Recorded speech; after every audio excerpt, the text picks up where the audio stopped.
Hey, welcome to the Board Game Network. We have today the Origins Award nominees for the card game category.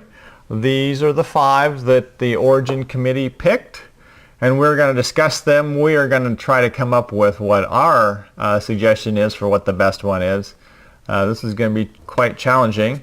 We got Bronson here, and I'm James, and this is Abigail. Let's just get right into it and discuss each one. Here's Welcome to the Dungeon, a very easy game to play. Plays in about 30 minutes. It's essentially a dungeon crawl game with 4 different characters in it, and whoever it's a game of chicken where you whoever is the last person to pass has to take the adventurer into the dungeon with whatever monsters everybody else put into the dungeon. So this is Medieval Academy. This is well,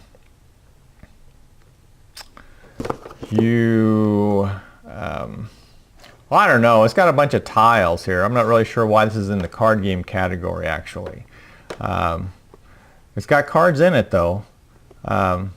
But you were trying to get the most honor, or whatever they called it. And you use your, you draft cards, you pass them around, and that moves your tokens on the different boards. There's 7 different boards that you can move them on, and you score differently based on which board you're on. Okay, you got the knights and the dragon and all the different ones. So this is Ashes: Rise of the Phoenix Born. This is a card game. It's very similar to Magic the Gathering, except for it's not collectible, to the best of my knowledge. You buy, this comes with 6 or 7 decks already pre-built for you. You can either play those pre-built decks, or you can draft. It's got rules for drafting. It's got rules for building your own decks.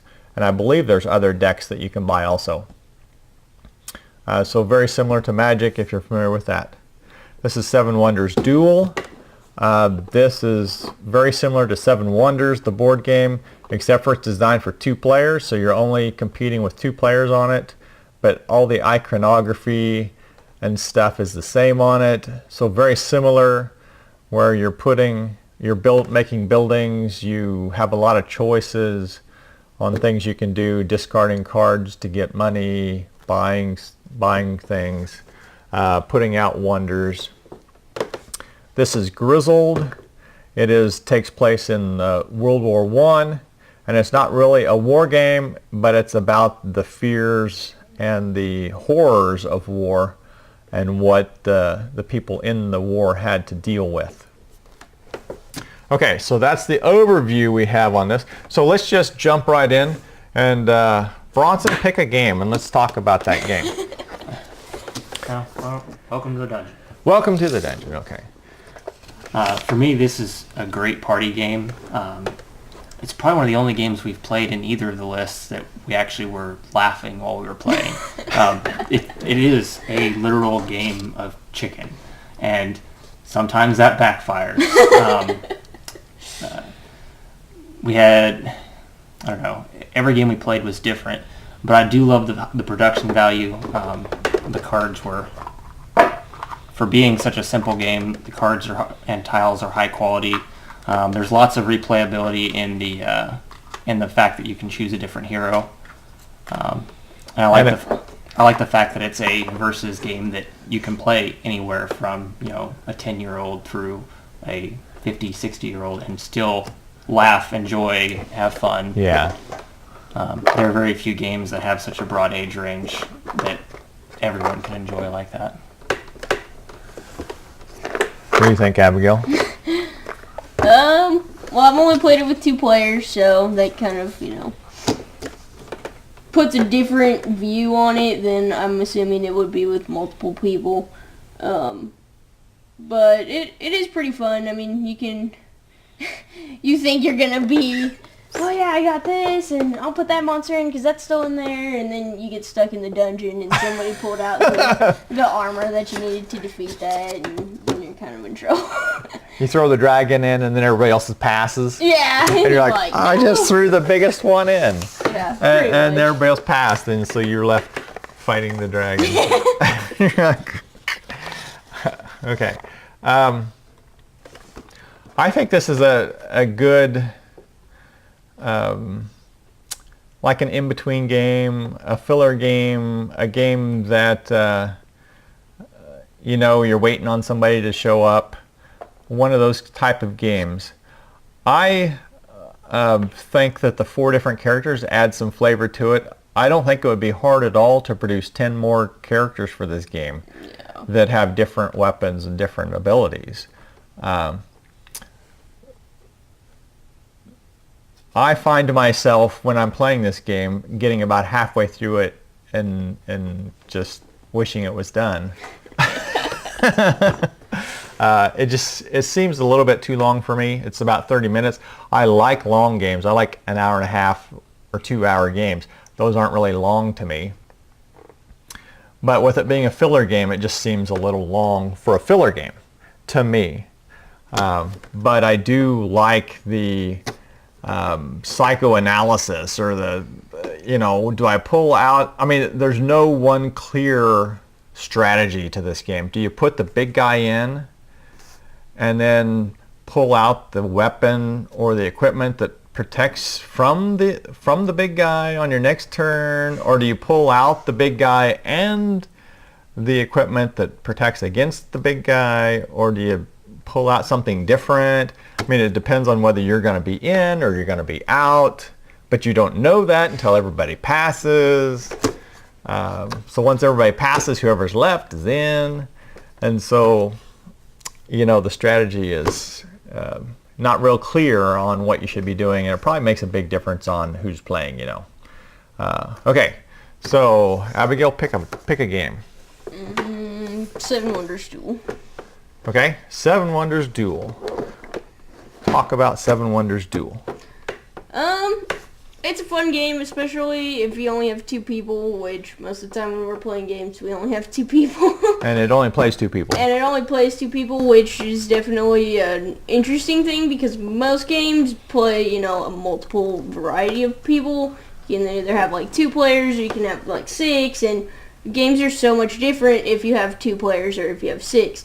So it's nice to have a game that's, consistent every time you play it, because it's only meant for 2 players. When we played it, we didn't really get into the dueling part so much.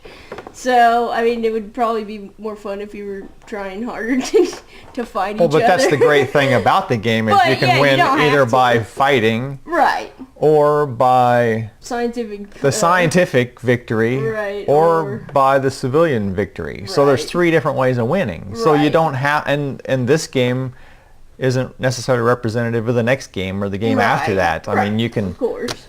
It depends on what cards show up. Right.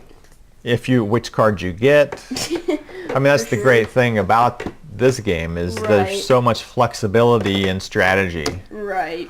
One time you can go for one thing, next time you can go for something else, and yeah, it really depends on what shows up and what you get into being able to do.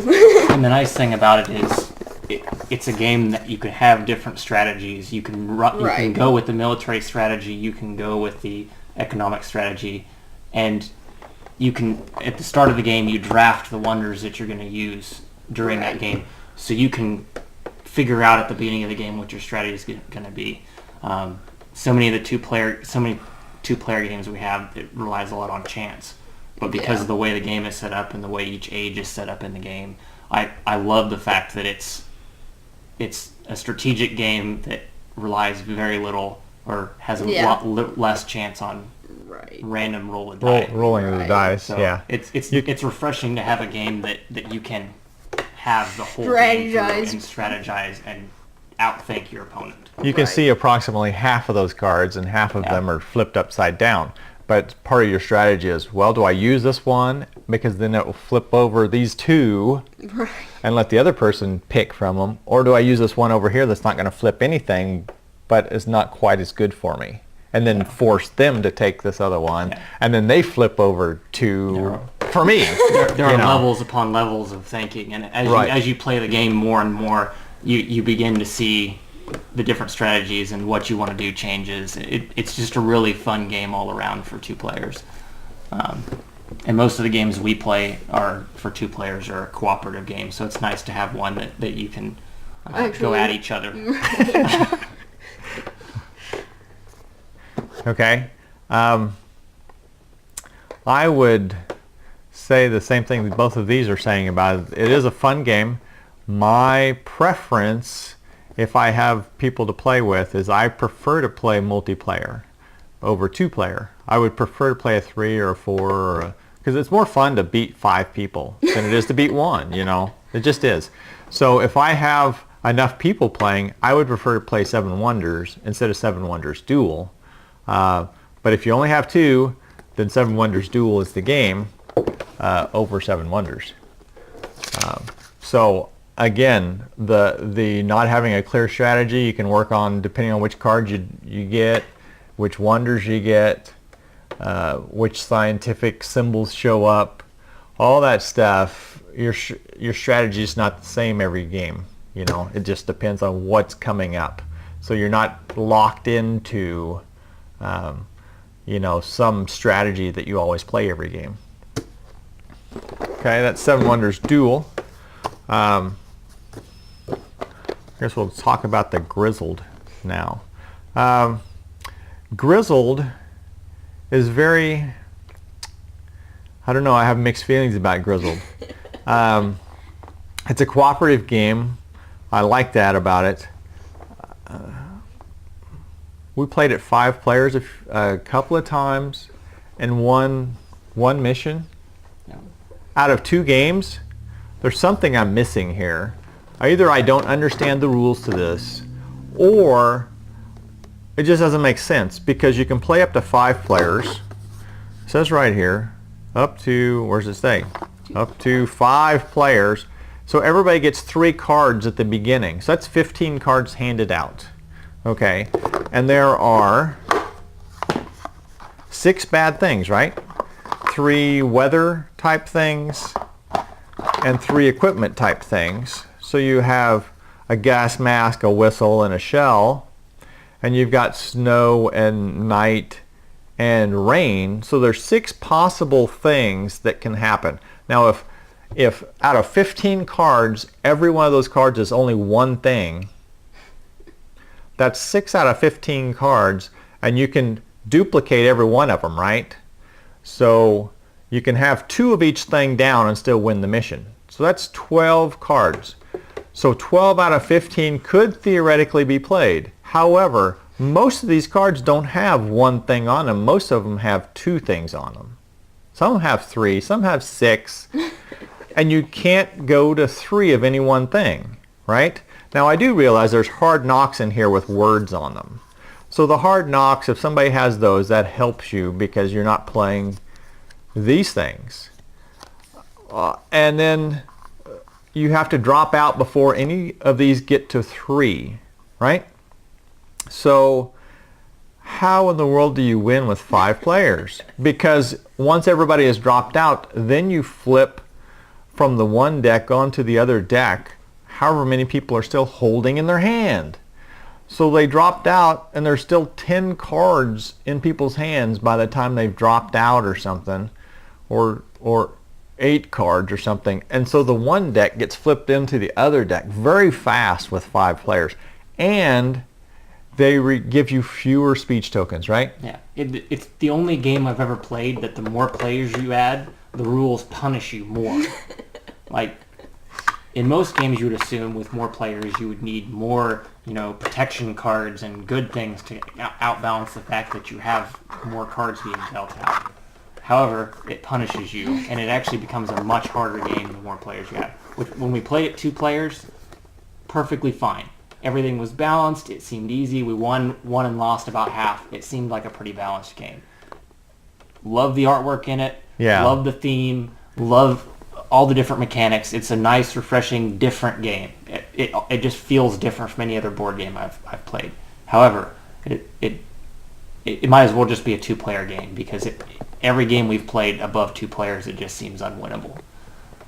Like, Well, I don't know. we've won some with more than 2, but by the time you get to 5, it's just okay. I mean, you flip all of this one deck onto the other deck. Half of the deck gets flipped over if you succeed in the mission. But if you succeed, the game is over really quick. And that being said, like with 5 players, you're flipping so many cards that if you actually somehow manage to survive, you only have to survive a couple rounds. It just seems like those couple rounds are nigh impossible. Yeah. Anything else you want to say about Grizzle? Nope. I like it. I think it's a really fun game. And yeah, it is very different. Like, definitely never played a game like that before. But, I mean, then again, I think that's kind of the point. Like, to me, the point of the game is, yeah, the hardships of war. And so the more people that you have to, you know, because it says, can friendship be stronger than war? So the more people that you have in your war with you, the harder it gets. Not that that should make it impossible, but...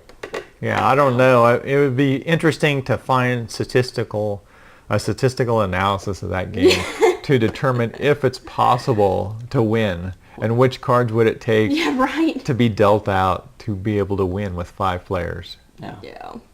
I don't know. I mean, I don't know how they made it through play testing with 5 players. Right. I don't know. Okay, pick a game. We got these 2 left. Ashes. Okay, Ashes. I enjoy deck building games. I enjoy every type of card game. I've played Magic since I was, I don't know, smaller than this table. But Ashes, for whatever reason, just it rubs me the wrong way. I love the mechanics. I love the dice rolling and your deck being based off of the dice, and some of the cards, some of the, I don't know, what are the heroes called? Or Phoenixborn. The Phoenixborn. The Phoenixborn all seem to be interesting and different. It's just some of the cards and some of the decks just don't seem all that interesting, and when you have as small of a card pool to pull from to build your deck from, it seems like some of them I would never pick. So to me, the only downside to the game is that it just doesn't seem balanced right out of the box. And that's been a problem with some deck building games that I've played in the past, like the Deadlands game, is it needed a few expansions and a few more cards to make it really fill out. And I see that this has that potential. Just for me, it's just not there yet.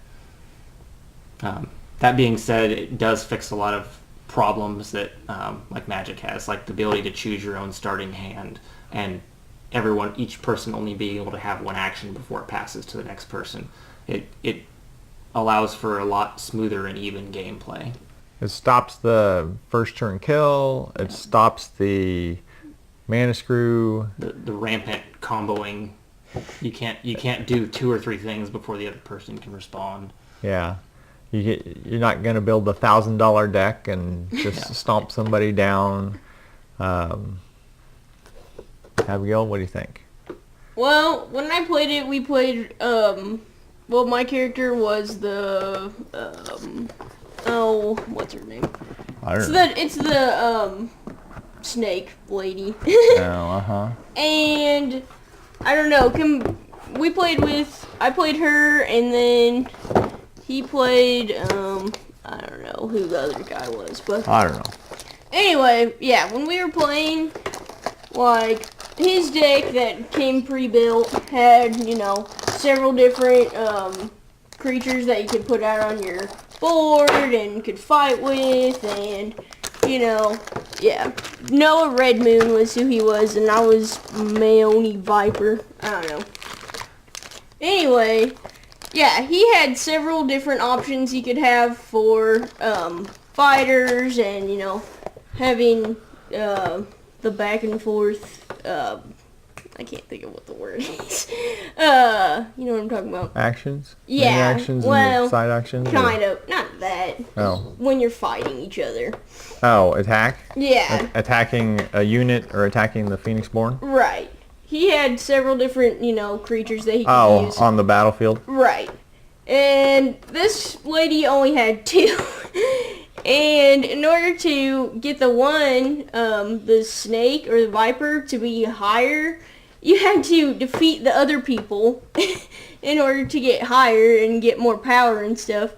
But when you can't even defeat the other people because they have too many people, it makes it really difficult. So, I don't know. That was just my personal, time playing it. But we only played it once. So probably if we played with some different people, I might like it a little bit better. But it just wasn't very balanced to me. And to me, that was one of the only redeeming parts of the game was the fact that every single person was different and every deck has its own unique twist to it. So, like the illusionist, all of his stuff has he's got these awesome buffs that are better than a bunch of the other stuff, but it can only be put on illusions. And if they're ever targeted or damaged, they just poof and go away, and you have to recast everything again.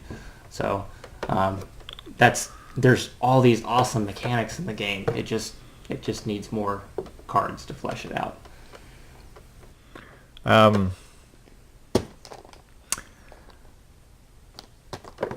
There is a significant difference between the different characters in the different Phoenix Born. I mean, like this one, like what Abigail said, only has a battlefield of 3, whereas there's one in here that has a battlefield of 8. I mean, so that's significantly different. However, I think that forces you to play differently and use different cards and that's why there's different kinds of cards in your deck. I love that there's like 6 or 7 decks in this that you can play with instead of it coming with 2 or 3. So you have a wide variety to play with. And yes, there's not 300 extra cards in here. They come with the pre-constructed decks, but that makes it easier as a beginner to learn how to play the game. Right. Versus giving a whole bunch of choices and not knowing what to do with them. So I would say there are definitely these decks. Some of them are definitely easier to play than others. Some of them, like the one Abigail played, I think takes more experience to play. Right. Because you have a smaller battlefield, it forces you to do other things and optimize your cards differently than what the standard strategy is throw creatures down and then attack. And like the one Phoenix Born that can have 8 on the battlefield, you just throw a bunch of units out and then start attacking. Well, one that can only have 3 on the battlefield, there's a different strategy there somewhere.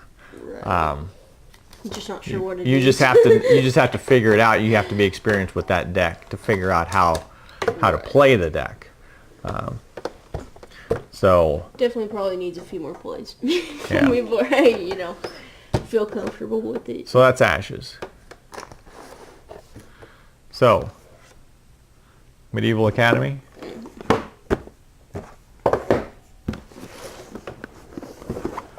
Medieval Academy. We are going for the most. What is the term? Glory. It's not glory. It's remember what the word. Honor. No, I don't think that's it. I think it starts with a G. Anyway. Glory. Yeah, whatever. I like that there's several different boards and you get points differently for the different boards. That is gallantry. That is very interesting because it doesn't lock you into a specific strategy, and other people you're basing your strategy on what you see other people doing, and if you get in there and go, well, I'm always going to play for the dragon, well, yeah. Somebody else is ahead of you on the dragon, you're like, well, and I didn't get the cards for the dragon, I guess I'll work for a different, it forces you into thinking differently each game and having a different strategy.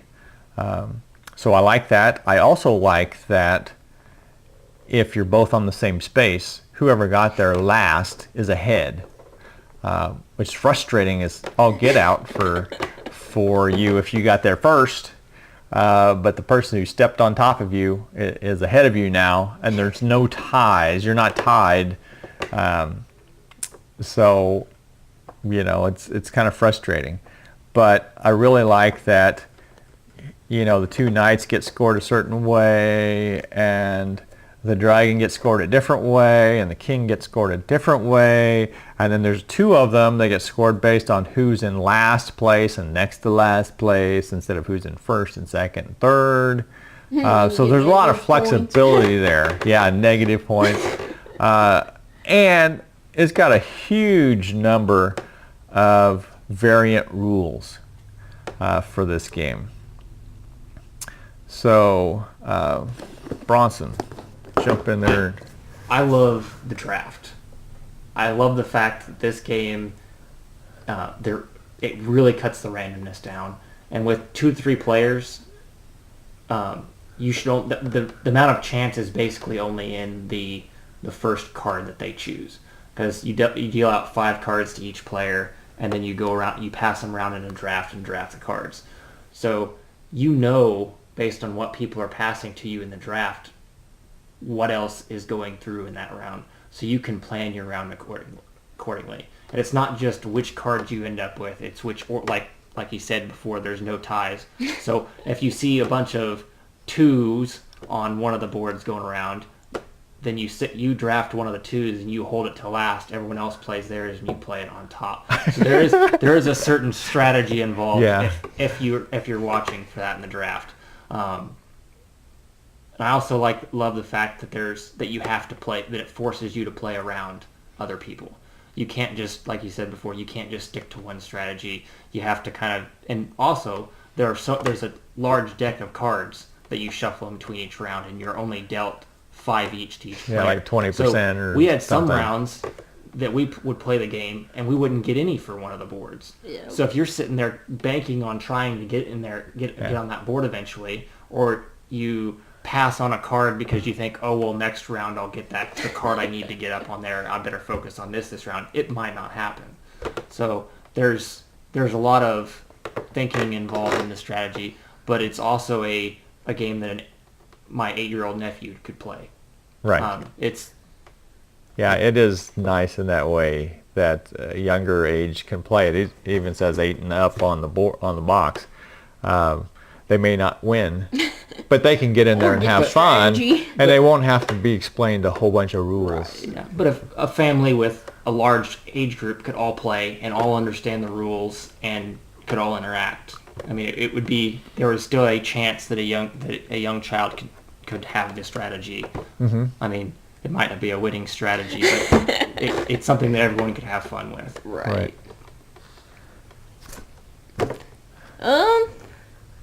I don't know. This game is really fun. I think it's interesting that you're playing to get gallantry points and move up around the princess. And it's nice that every board is scored differently. Like, one board is scored every round, or a few boards are scored every round, and then one board is scored twice during the game, and a couple boards are only scored once during the game. And also, some of the boards reset themselves after so many turns. Like, you go 3 turns and then it resets. So you all get to start over fresh. And, so that time you might be able to get ahead of those people that you were so far behind in the first 3 turns. And, yeah, like they said, it's definitely a game that anybody could enjoy. Not just people like us that have played board games for years and have, all kinds of strategy, but, it's also fun for kids, and it's also cool because, it's knights and princesses and dragons, and so it's pretty fun. It's also one of the only games that when it says 2 to 5 players, it's just as much fun with 2 players as it is 5 or anywhere in between. There isn't really, I mean, with 2 players, sure, it might not be as fun with the draft, but it's still playable and it's still enjoyable. All the mechanics are still And there. the dynamics are definitely different with more players. Yes, So if you got 5 players, you're going to see 1 card. Yes, the draft is a lot different with 5 players than it is with 2, and it completely changes the way you play the game. The strategies that we developed playing 2 players when we took it to a 5-player game changed immensely. Also, the variants changed the way scoring works enough that it just makes it a whole new game almost. Okay, so that's the overview and our own personal opinions on each of the games. Now let's list off how we scored these. For one of the three of us, we put. I'll just give you my order first. We're picking randomly, apparently. I picked Welcome to the Dungeon in 5th. I put Grizzled in 4th. I put Seven Wonders Duel in 3rd. I put Medieval Academy in 2nd. And Ashes in 1st. And the reason for that is I see the potential of this game. It's got great artwork, which doesn't make the game. But I've played Magic, and I see the amount of work that went into the game, and the things that they fixed in Magic that were a problem. And I believe that the more you play it, the more fun it will be, because you're not sitting there reading cards. But Magic is the same way. You got 10,000 cards to pick from,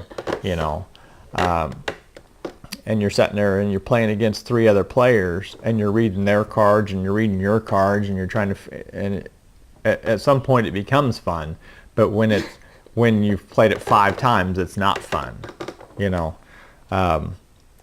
So, and then, these other ones, just like what I said, we also had, Abigail, which one was yours? The last one.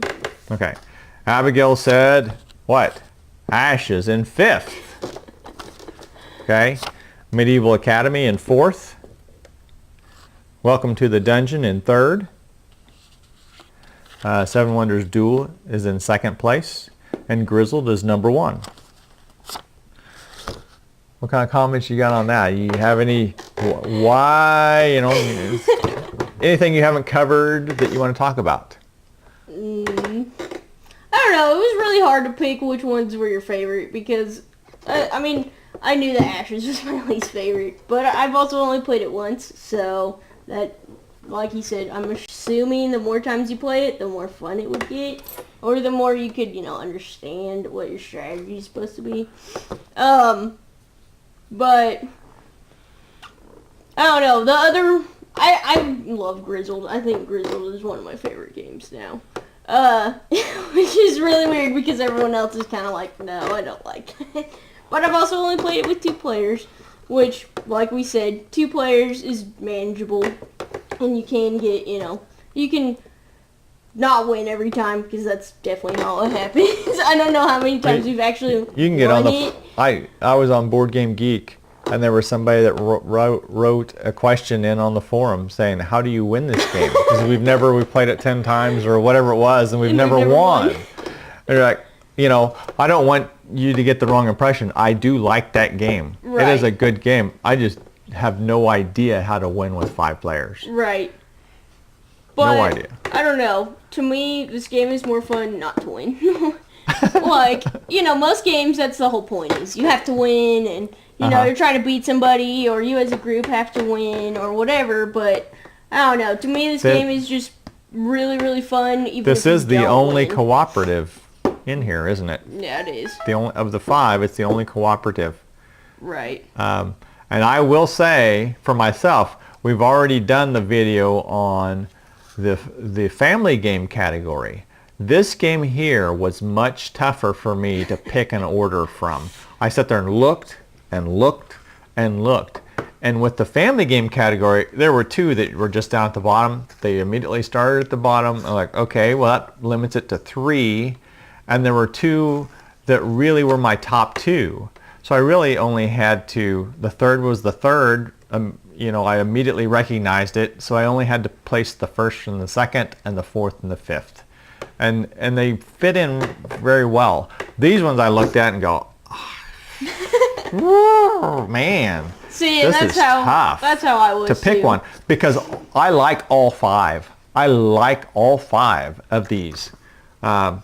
And so you're picking, between this one and this one. You're like, well, if we got 3 players, I'd rather play this one. But if we got 4 players, I'd rather play this one. If we got 2 players, I'd rather play this one, So, whew. Okay, so here's Bronson's order. Bronson says Ashes is 5th. Grizzled is 4th. Welcome to the Dungeon is 3rd. Seven Wonders Duel is 2nd. And Medieval Academy he has for 1st. So what...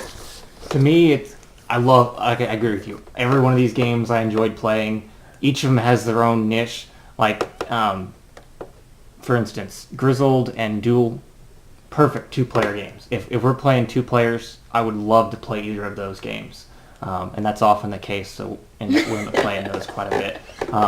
However, as far as appeal goes, Ashes is just, there's a lot of rules. It's really crunchy. It's not something that I could take to a group of family or down to the board game shop and play. Just But like, hey, let's just, It's not a board game where you say pick up 5 minutes, we're ready to play. Yeah. It takes a lot to explain.